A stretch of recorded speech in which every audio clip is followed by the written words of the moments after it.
This is Puri. A theme focused on the card Puri to reveal its Puri quick phase spells to special summon rank 2 Xyz monsters. Games are effects with having Xyz materials. Now let's add a bit of these cards in. This is Runic Puri, enemy of all humanity known to mankind. The combination of Runic's degenerate power and Puri's quick effects is one of the most disgusting decks that can ever be seen. So let's give a quick rundown of this deck.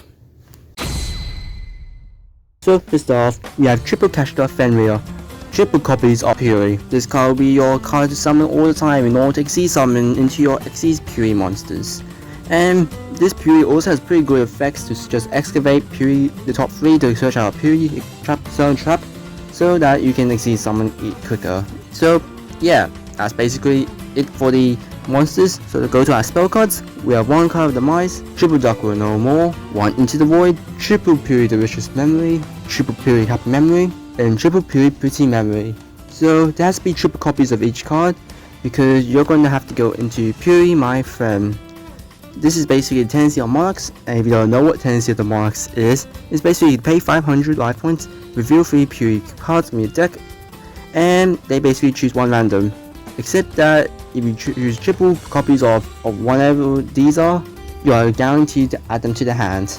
So yeah, that's pretty much it for the Puri cards. We go on with the Runic cards. So we play the triple Runic Destruction, triple Runic Flash Fire, triple Runic Fountain, triple Runic Freezing Curses, one Runic Spinning Storm, and triple Runic Tip. And for our last card is Puri Leap. Don't know why I played this card, but I think it has some good niches, although the niches are a bit small.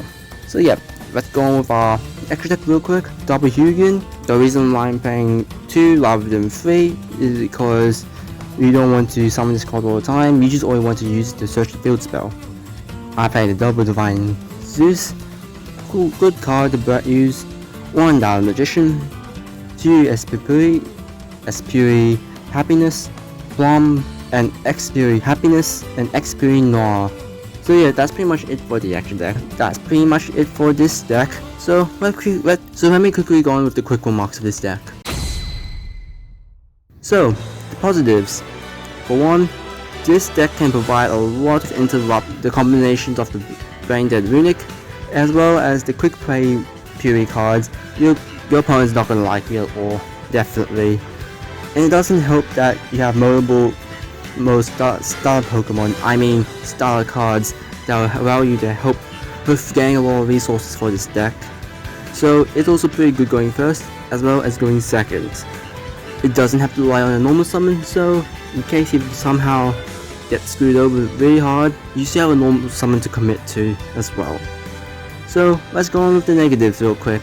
So there isn't much negatives, however these 2 negatives are quite big for this deck. The first one being, there's not many strong monsters in this deck. Because there isn't many high attack point monsters, although the Puri effects can allow you to have a ginormous attack, I still don't believe it's enough, and especially that you have to sacrifice your battle phase, that's also not a problem to this deck. However, that doesn't matter because you're going to interrupt your opponent so many times that you're either going to deck them out, or you're just going to slowly kill them to death. Our other negative is being super spell light, because there's always 6 monsters in the main deck, and the rest of them being spell cards except for that one trap card. Anti-spell figures might be the big problem, as well as spell canceller. Although you have your Fenrir, as well as your Puri, which does not make you activate spell cards from the hand, instead, see some of them, you just go into your Xyz monster, go into Zeus, and then just drop everything, and you're still good. One option is Sky Strikers. Although the only problem with this variant would be you have to remove your Puri monsters from the main monster zone, or somehow remove your monsters in your actual monster zone. It could work, although it might be hard to pull off. Another deck you can put it into is Sprite. Because of your Puri monsters being rank 2s, you can swap in the Sprite engine in, and probably you can play a more aggressive approach of this deck. Since this deck does not normal summon or use normal summon effects, the adventure package is also quite good with it. However, due to the space, you can't put much into it, as well as this deck won't. And for the last option I could say would be Endymion. I have not tested this out, I could in the future, but But considering that you spam a bunch of spell cards and you also get good monsters out of it, I think it's worthwhile to say the least you could play this engine in this deck. So anyways, that's it for me. This is Bob Nobui signing out.